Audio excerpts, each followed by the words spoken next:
all I can say, Senator, is the special counsel's investigation is very important. Understanding what efforts there were or are by the Russian government to influence our government is a critical part of the FBI's mission.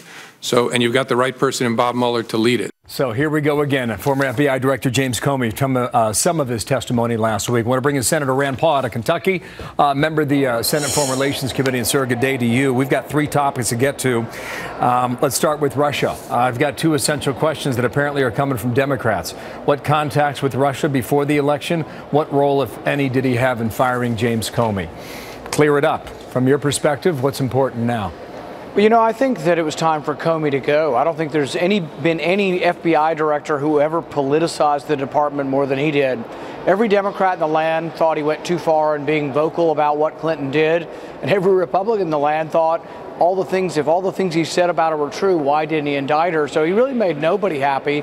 But your FBI agents shouldn't be having press conferences all the time. They shouldn't be talking about politics, and they shouldn't be so visible in the middle of a presidential election. So I think he made a lot of mistakes, and it was time for him to move on. With regard to whether the president can do it, absolutely. The president has the absolute authority. You work for the president at his will. The president can fire you for any reason. And I think even Comey's testimony kind of vindicated the president, because Comey said, look, he told me he hoped I would end the investigation. That doesn't really sound like strong arming to me, to say you hope that he'll be done and finish his job. If there is no investigation of the president, tell the people. So that's the most important part of this that came out for me, is that Comey confirmed that there was no, and as far as he knows, there is no investigation of the president. And Jeff Sessions has a chance to defend. We haven't heard from him yet, and that's a big part of the story. I think we can all concede that. So that comes up later today. Topic number 2, Obamacare on screen. Here's the map. Individual market premiums. You can see the various states. Utah's up 101. Wyoming's up 107. South Dakota 124. Arkansas 120. Tennessee 176. I mean, it's just extraordinary. It's out of control. I know you want full repeal. Will you accept anything less than that? The main thing is that you will not get prices to go down if you keep the Obamacare regulations.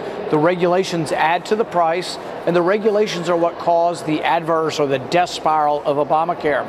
The Republican plan from the House doesn't fix the death spiral, just subsidizes it. It throws a whole bunch of federal taxpayer money in there. But what they don't really explain to is there is no federal money up here. We're $500 billion in the hole every year. We have a $20 trillion debt.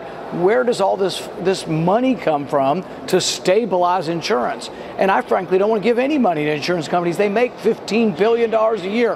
Why would the taxpayer give them a penny? So I'm not for that, and I hope the Senate plan will be different. Yeah, this is very important stuff, but without getting too far in the details, do you think, given the composition of the Senate today, knowing Republicans have a 2-vote majority, can you get it passed or not today?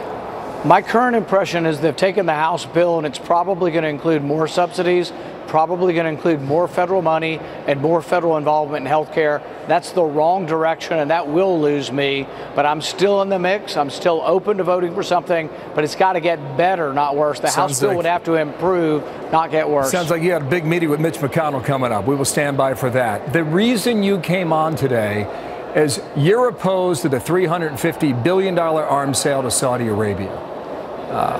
Why? Number one, the Saudis have been funding terrorism.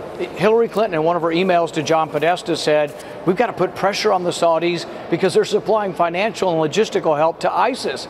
This is the Secretary of State saying this, that Saudis were funding ISIS and we're going to give them weapons.